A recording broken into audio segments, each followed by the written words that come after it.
En el preciso momento que Dios liberó al pueblo de Israel de Egipto a través de Moisés, constituyó la fiesta de la Pascua, a la que le he dedicado un video cuyo link te dejo aquí arriba, e inmediatamente después empieza la fiesta de los panes sin levadura, la que analizaremos en este video. No es solo una fiesta que serviría como recordatorio por generaciones de la liberación de Egipto, sino que también es, en primer lugar, una celebración tipológica que arroja muchísima información a través de los símbolos proféticos sobre la forma en que Cristo vendría a redimir al mundo en su primera venida.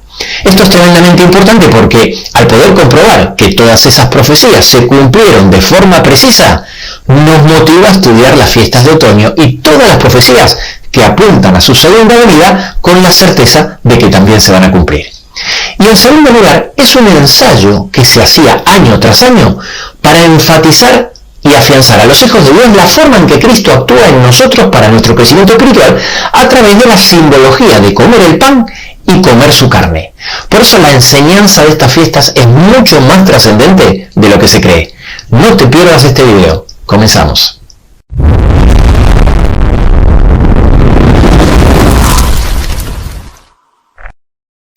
El pueblo de Israel pasó por un viaje muy significativo desde Egipto a Canaán. No fue solo un viaje físico, sino también espiritual lleno de simbolismos. Un viaje que trasciende su importancia histórica, ya que está lleno de enseñanzas importantes para nuestras vidas.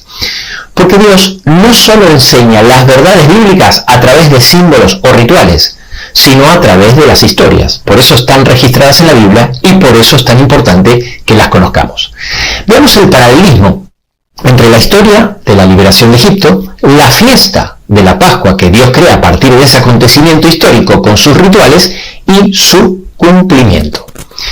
Justo antes de la 10ª plaga de Egipto, donde iban a morir los primogénitos, un día 14 del mes de Nisán, Dios mandó al pueblo de Israel a sacrificar un cordero.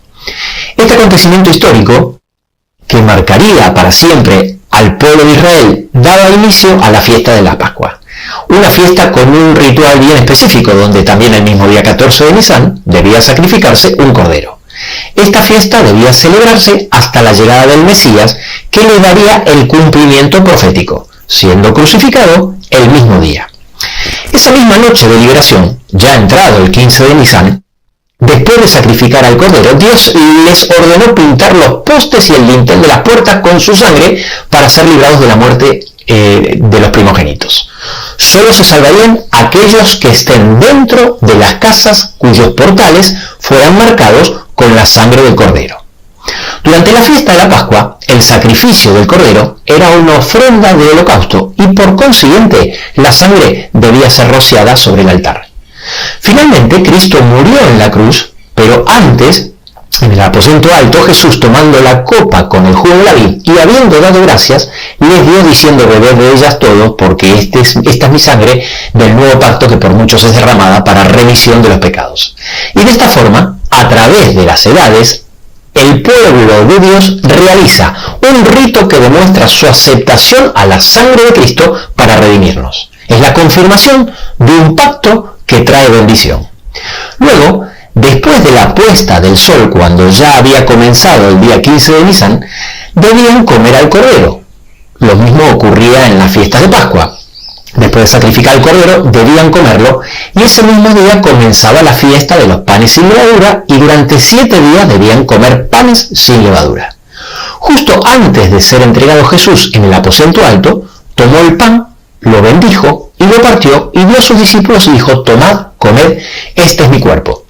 Antes de la muerte de Cristo se comía literalmente el cuerpo del sacrificio simbólico.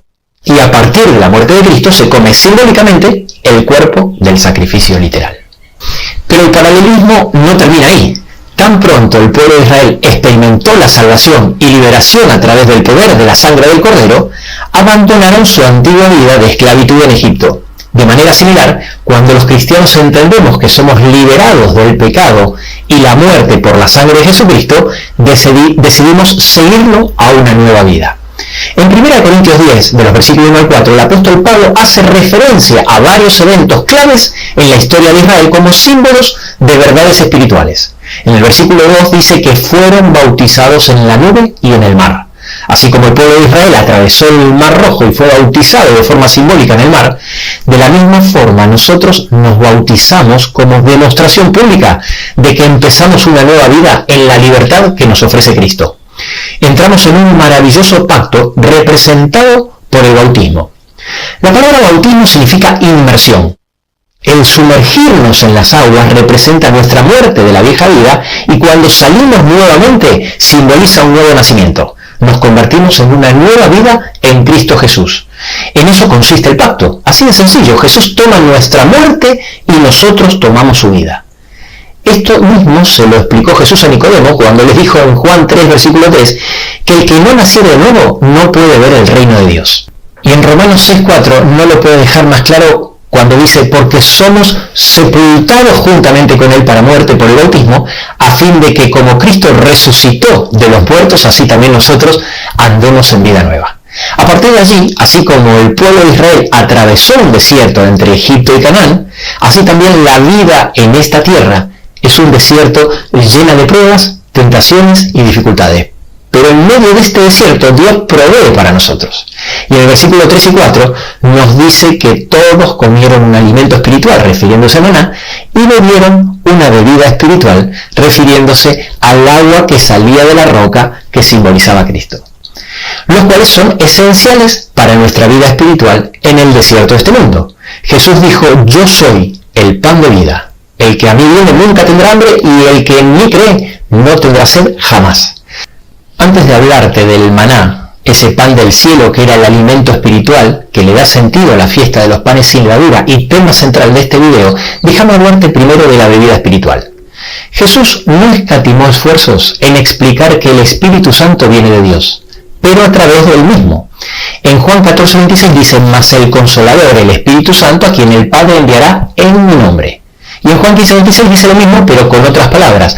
Pero cuando venga el Consolador, a quien yo os enviaré del Padre.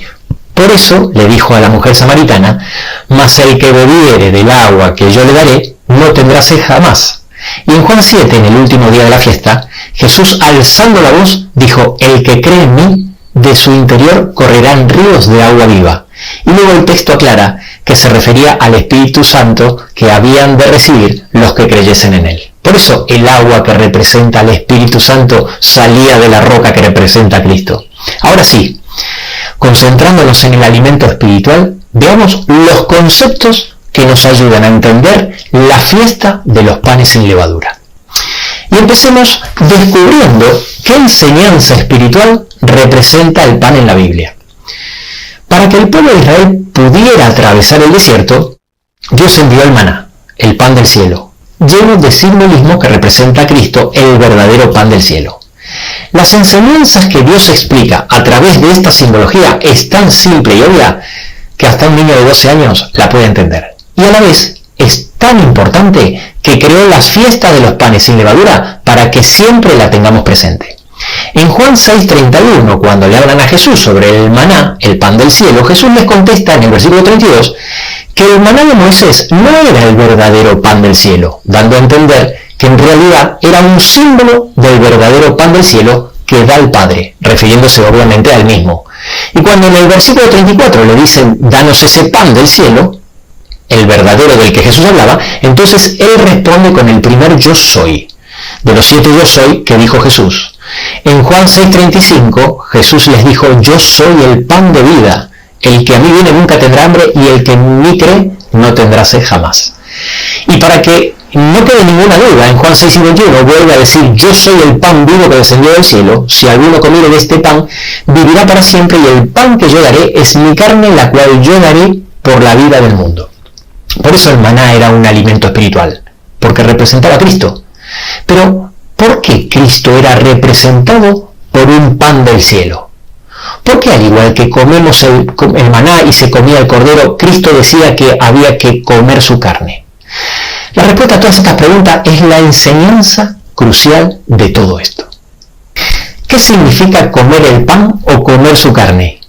Comer el maná o comer el cordero, comer la carne de Cristo significa simbólicamente comer la palabra de Dios. Porque no se puede separar a Dios de su palabra. Así lo explica el texto que habla sobre el maná. En Deuteronomio 8:3 dice que Dios lo sustentó con maná para hacerles saber que no solo de pan vivirá el hombre, mas de todo lo que sale de la boca de Jehová. Dicho sea de paso, este es uno de los textos que usó Jesús en las 3 tentaciones que Satanás le hizo en el desierto. Y así lo explica el capítulo que habla sobre comer su carne, que es el capítulo 6 de Juan, que venimos leyendo, donde Jesús enseña que Él es el pan del cielo. En el versículo 63 dice: el Espíritu es el que da vida, la carne para nada aprovecha, las palabras que yo os he hablado son espíritu y son vida. La Biblia dice que Jesús es la palabra de Dios. En Juan 1.1 dice que en el principio era el verbo, en original dice logos, la palabra, y el logos, la palabra, era Dios.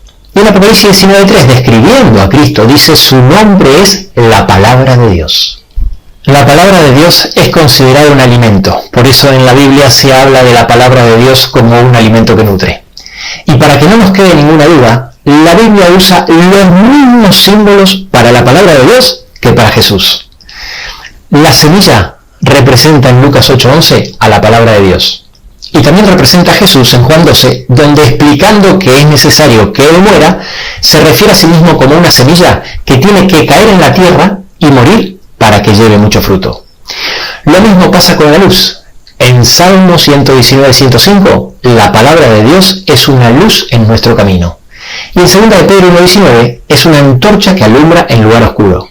Y de la misma forma, en Juan 8.12, Jesús dijo: yo soy la luz del mundo. Exactamente lo mismo pasa con la simbología del pan. Son muchos los textos que hablan de la palabra de Dios como pan. En Mateo 4.4 Jesús dijo: escrito está.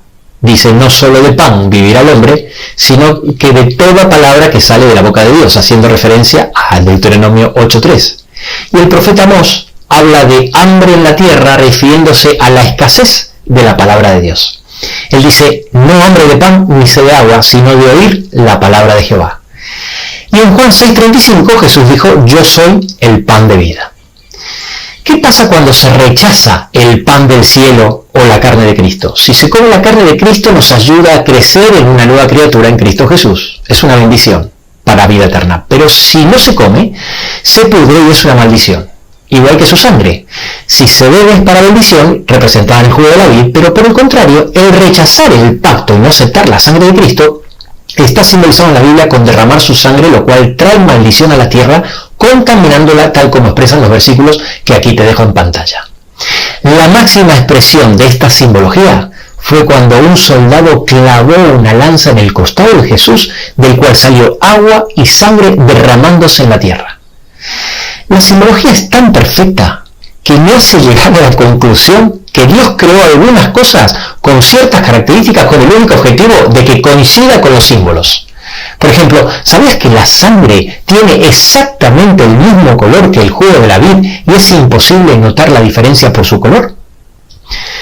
Dicho sea de paso, cuando en Apocalipsis se habla que los ríos y los mares se convertirán en sangre, no esperes un cumplimiento literal. Es simbólico y hace referencia al rechazo masivo de la palabra de Dios en el planeta. ¿Por qué el pan debe ser sin levadura? La levadura cambia la composición de la masa mediante la fermentación, al igual que el jugo de la vid, que al fermentar se transforma en vino.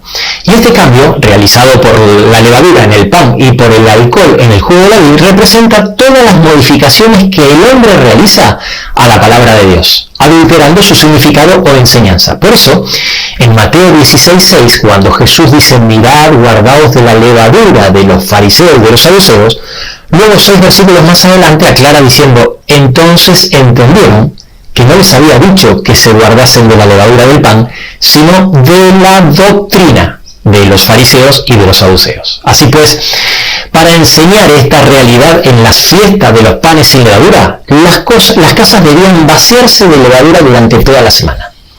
La Biblia nos advierte sobre varios tipos de levadura, simbolizando de esta manera diferentes formas de adulterar o deformar la palabra de Dios. Los fariseos eran un grupo religioso que se destacaban por su devoción a la ley y las tradiciones judías, pero también por su hipocresía y falta de amor y compasión hacia los demás. Y los saduceos eran un grupo religioso que no creían en la resurrección de los muertos. La levadura de los saduceos, por lo tanto, representa la tentación de abrazar una fe vacía o incompleta sin aceptar la plenitud de la verdad revelada por Dios. Después, en Marcos 8:15 Jesús les dice: guardaos de la levadura de Herodes. Herodes era un gobernante corrupto y violento que buscaba su propio beneficio y poder, y la levadura de Herodes representa la tentación de buscar el poder y la riqueza a expensas de alejarse de la palabra de Dios y por consiguiente de Cristo. Y también Pablo menciona la levadura en las cartas a los Gálatas y a los Corintios, mientras que la levadura de los Gálatas, expresada en el capítulo 5, representa la tentación de seguir falsas enseñanzas o doctrinas legalistas que nos alejan de la gracia de Dios y de la verdad de la salvación por la fe en Cristo. Por otro lado, en 1 Corintios también, capítulo 5, Pablo se refiere a la inmoralidad sexual que había en la comunidad cristiana de Corinto, y la levadura de Corinto representa, por lo tanto, la tentación de tolerar o justificar el pecado en la vida de la iglesia. ¿Cómo se come la carne de Cristo?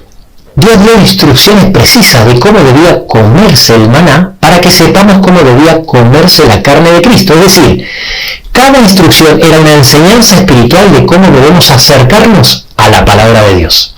En Éxodo 16:21 leemos sobre el maná que Dios proveía a los israelitas en el desierto y lo recogían cada mañana. Cada día debemos buscar a Jesús a través de su palabra.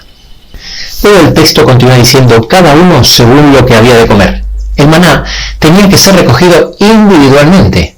Cada persona debía ir a recoger su propia porción. De la misma manera, cada uno de nosotros debe tener una relación personal con Jesús. No podemos depender de la relación que otra persona tenga con Él.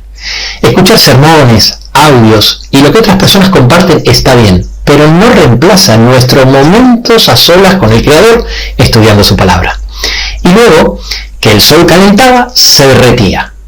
Debe ser lo primero que hagamos cada día, bien temprano por la mañana. En Marcos 1:35 leemos que levantándose muy de mañana cuando aún estaba oscuro, Jesús salía a orar, estableciendo así Jesús mismo el ejemplo de buscar a Dios temprano en la mañana antes de que el sol se levante y el ajetreo del día comience. El maná es un símbolo del pan espiritual que Jesús provee para nosotros hoy en día. La palabra de Dios que Él vino a mostrarnos, la cual es rica, abundante y suple todas nuestras necesidades. Ahora, ¿por qué el pan se corrompía como si fuera carne? El maná debía recogerse cada mañana y si recogías un día para el día siguiente, entonces se echaba a perder. Sin embargo, el maná no se echaba a perder como se echaría a perder cualquier pan, es decir, poniéndose duro o mohoso. Cuando el maná se echaba a perder, en Éxodo 16:20, nos dice que criaba gusanos y hedía, como la carne, porque tal como hemos visto, el maná era un pan del cielo que representaba la carne de Cristo. Ahora, el viernes sí se debía recoger doble ración porque el sábado era el único día que el pan no entraba en corrupción, lo cual era una tipología, es decir, un simbolismo profético de lo que ocurriría con la muerte de Cristo. De la misma forma que el maná, al morir Cristo un viernes, fue sepultado en la tumba un sábado y su carne tampoco entró en corrupción, tal como lo dice la profecía que se encuentra en Salmo 16:10, que dice: porque no dejarás mi alma en el Seol, ni permitirás que tu santo vea corrupción. Sabemos que este versículo se refiere a Cristo porque en el libro de Hechos 2 veces se aplica esta profecía a Jesús. Otro simbolismo importante que demuestra que Cristo murió un viernes y descansó en la tumba un sábado y su carne no entró en corrupción, simbolizado por el maná. Este era el motivo por el cual en Éxodo 12:10 dice: ninguna cosa dejaréis de él hasta la mañana, y lo que quedare hasta la mañana lo quemaréis en el fuego, porque la carne del cordero no debía entrar en corrupción. Muchos dicen: lo importante no es lo que creemos, sino reflejar el amor de Cristo. Por supuesto que lo importante es reflejar el amor de Cristo, pero si somos indiferentes a sus palabras y no aplicamos sus enseñanzas en nuestras vidas, entonces no tenemos su amor. Por eso él dijo en 1 de Juan 2, del 4 al 6, que el que dice yo le conozco y no guarda sus mandamientos, el tal es mentiroso. Que el amor de Dios se perfecciona en el que guarda su palabra, y que el que quiere permanecer en Jesús debe andar como él anduvo.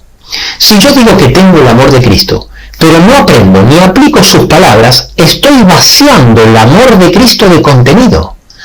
Muchos me preguntan en los comentarios si aún debemos seguir guardando las fiestas judías.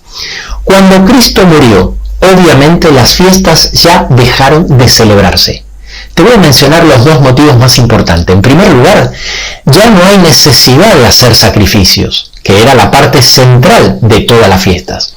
Y en segundo lugar, para que no quede duda sobre este punto, Dios se encargó de que no haya templo en Jerusalén, que era el único lugar donde Dios permitió que se celebrasen las fiestas. Pero Jesús no dejó a los cristianos sin fiestas. Justo antes de morir y que todo el sistema de fiestas judíos y sacrificios queda abolido, Él instituyó una nueva fiesta para todos los cristianos: el comer su carne y beber su sangre a través de la Santa Cena. Ahora bien, para que la práctica de un rito tenga sentido, debemos vivir en nuestras vidas lo que ese rito representa. Por ejemplo, el bautismo no tiene sentido si no aceptaste a Jesús en tu vida como tu Salvador. Casarte no tiene sentido si no amas a tu pareja. Y lo mismo aplica para la Santa Cena, la Eucaristía, la Santa Comunión, la Cena del Señor o como sea que la llamen en tu iglesia. No tiene sentido que la practiques comiendo el pan que representa su carne y bebiendo el jugo de la vid que representa su sangre si no estudiamos la palabra de Dios y la aplicamos a nuestra vida para que crezca en nosotros una nueva criatura espiritual en Cristo Jesús. En el bautismo tomamos la decisión de aceptar y seguir a Cristo. Y en la Santa Cena renovamos nuestro voto periódicamente.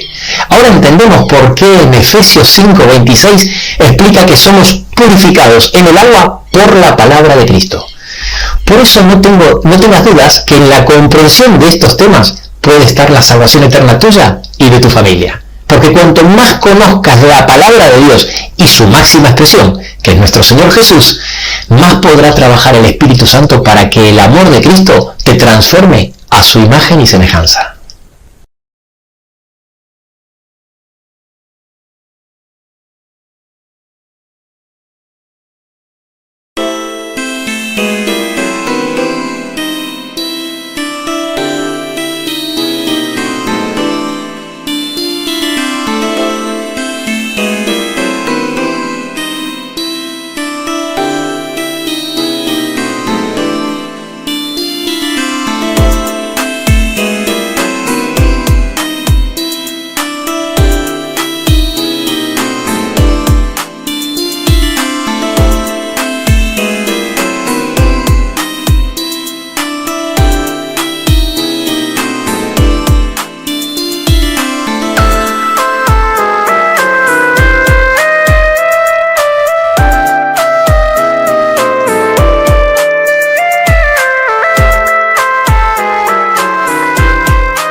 Thank you.